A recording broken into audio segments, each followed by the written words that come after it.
Run on for a long time. Run on for a long time. Sooner or later, gotta cut you down. Sooner or later. And we're cutting the lies down. Well, we see the 2012 kickoff of Obama's campaign. And they claim they dumped the body of bin Laden in the ocean. They released a fake photo Sunday night.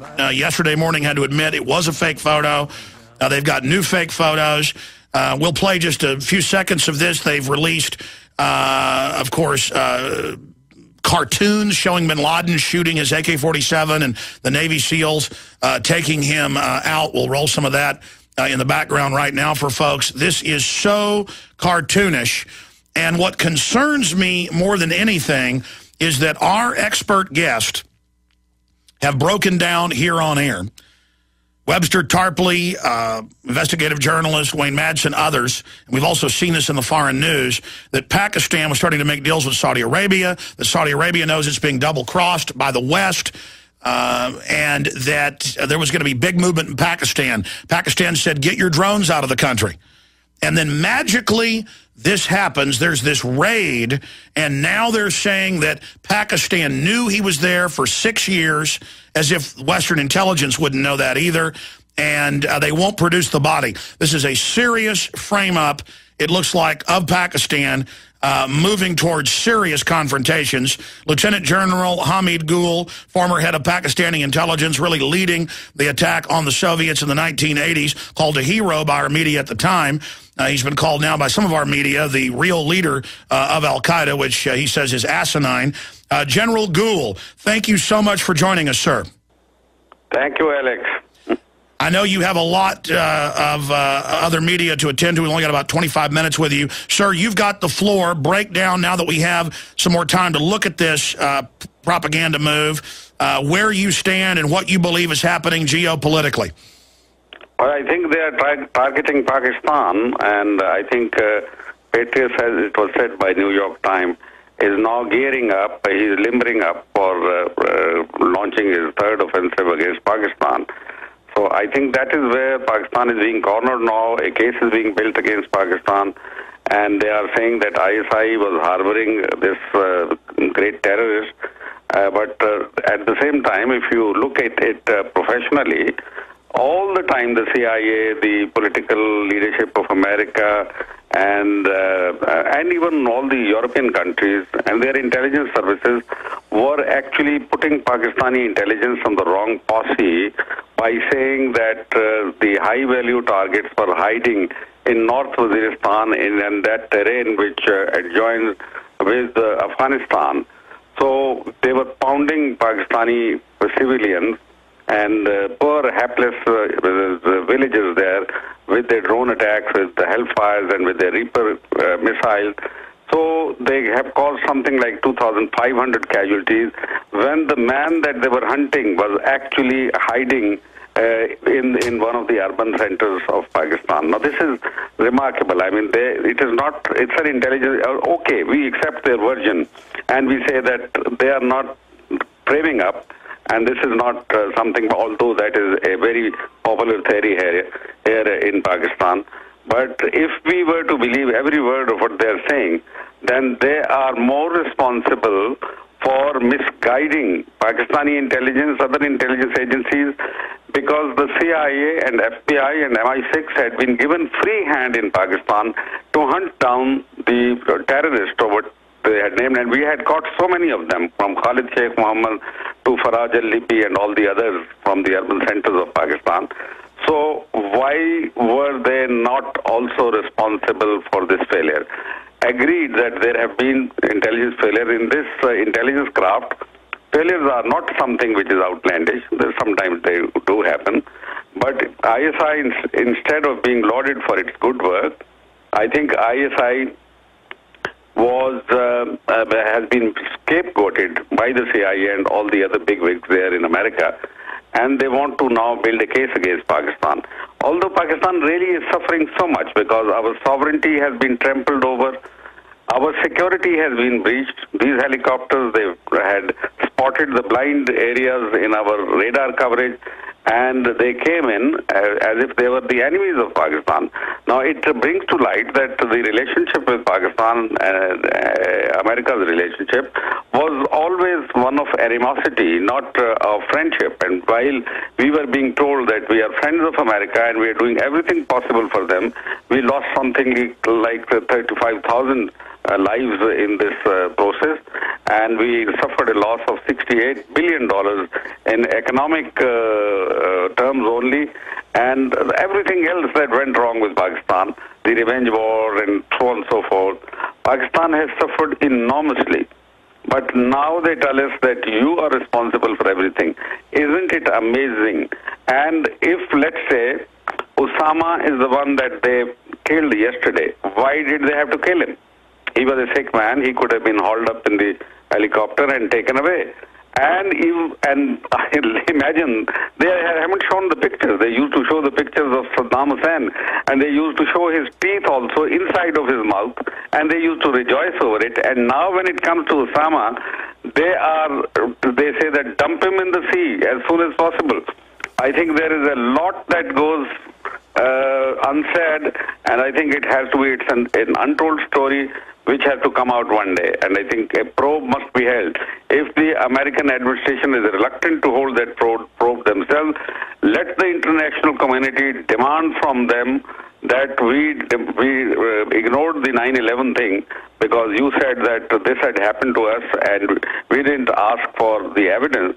But now it's about time that we ask for the evidence. General Gul, you brought up a point that is absolutely central, obviously, here.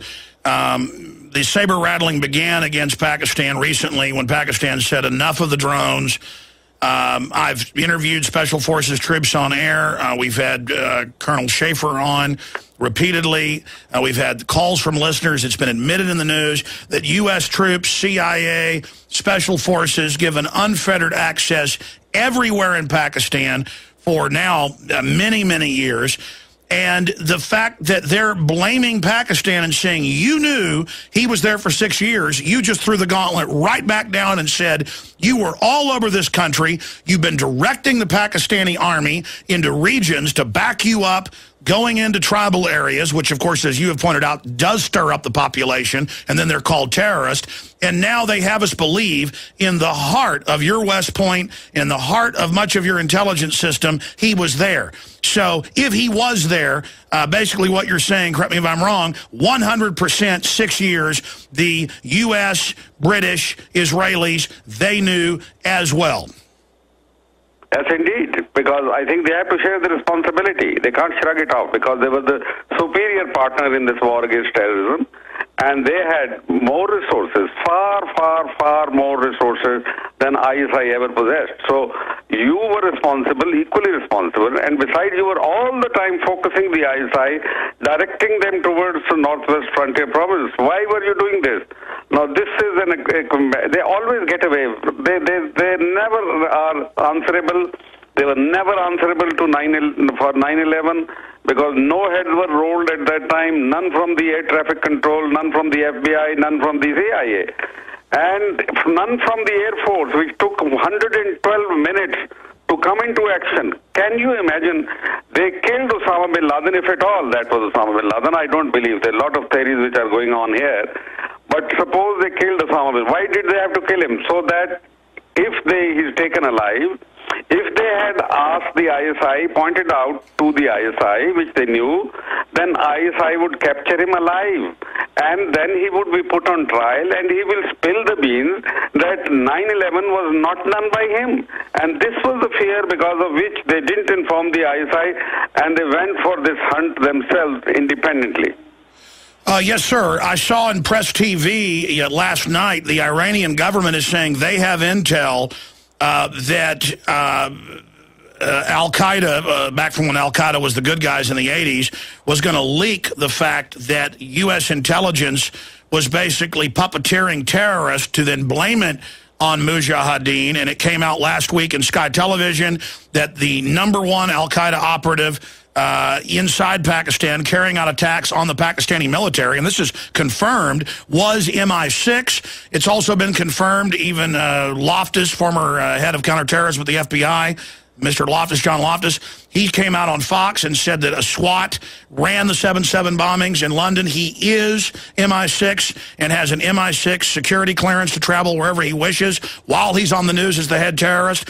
Anwar al-Awlaki, trained in the U.S., born in the U.S., Fox News reports, does dine secretly at the Pentagon and get orders. He then runs the Patsy attacks. As the former head of Pakistani intelligence, someone with connections, I know you don't like to speculate, but looking at the evidence we have, bottom line, there is this group they call Al-Qaeda that are really double, triple agents carrying out events to then be framed on Iraq, on Libya, on Pakistan, on Iran, a cookie cutter, whoever they want to attack. Is that a correct assessment in my analysis, or can you add to that, General Gul? Absolutely, Alex. I think you are absolutely on the dot. This is what they are doing. They are out to conquer the world at the cost of the American people, their comfort, their lives, their blood, at the cost of their hard-earned dollars. They have, this group is devastating. I mean, they are harboring such ambitions which are anti-humanity, which are above all, the American people. And if you give them free hand, now they are trying to go for Pakistan, and this will be disaster because a desperate Pakistan would be a terrible thing for them to handle. I don't know why they are building up case against Pakistan. Raymond Davis, in that case, the Russian intelligence gave out the information. Pakistan was unfortunately not able to do so because Americans come down hard upon them. But he was carrying some ounces of enriched uranium, and he was to go and carry out some kind of action somewhere else, and then blame it on Pakistan that Pakistan's nuclear assets are leaky, and therefore they have to be taken out. They have to be plucked out. And this is my fear, is that they have spotted the areas from where they can infiltrate, and they can come and pick up our nuclear assets or do whatever they want, because they have such liberty of movement here, unfortunately, because of Pervez Musharraf, who was a dictator, and they supported him to the hilt, and he framed such policies which are being now followed by the present regime, which called itself democratic, but it is not democratic because it is the product of the NRO, the National Reconciliation Order, which was actually stage managed by Condoleezza Rice, and it was signed between David Miliband of the UK and Richard Boucher from the American side, and of course President Zardari from this side, and Benazir at that time.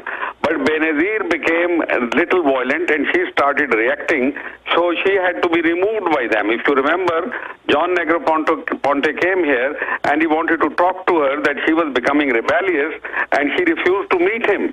And then thereafter, she was no more. I think this is a very dirty game which is being played by this group. Incredible information, sir. I'd like to go back to the American recently arrested by Pakistani intelligence. Thank God you stopped him. It's now been confirmed he was trying to get uranium to some of their cutout al-Qaeda patsies to claim that your nuclear weapons program is leaking. Clearly, they now are moving to go into Pakistan. Will they try coups to bring in a soft coup? Or, according to my military sources, they are preparing commando-style attacks, bombardments, going in, getting the nukes, and then starting a larger attack, and then having India attack. But the word is China's not going to put up with this. I mean, we're talking about World War III. General, please give us the possible scenarios and the time frame on this.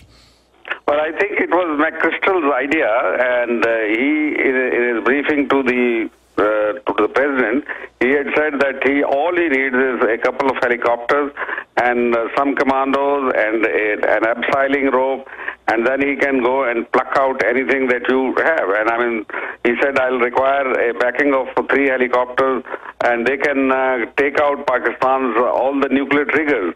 But then they thought the better of it, because Pakistan's nuclear assets are dispersed, And if you touch Pakistan's nuclear assets, a lot of countries in the region who are very dear to America may be in trouble. Besides that, I think right behind our back, China, who is a very reliable friend, Pakistan will be left with no option but to lean upon China, and that could, as you are very rightly pointing out, that could start a third world war. It is very dangerous. I don't know why are they trying to play with fire, because it will ignite an inferno which will consume the entire region.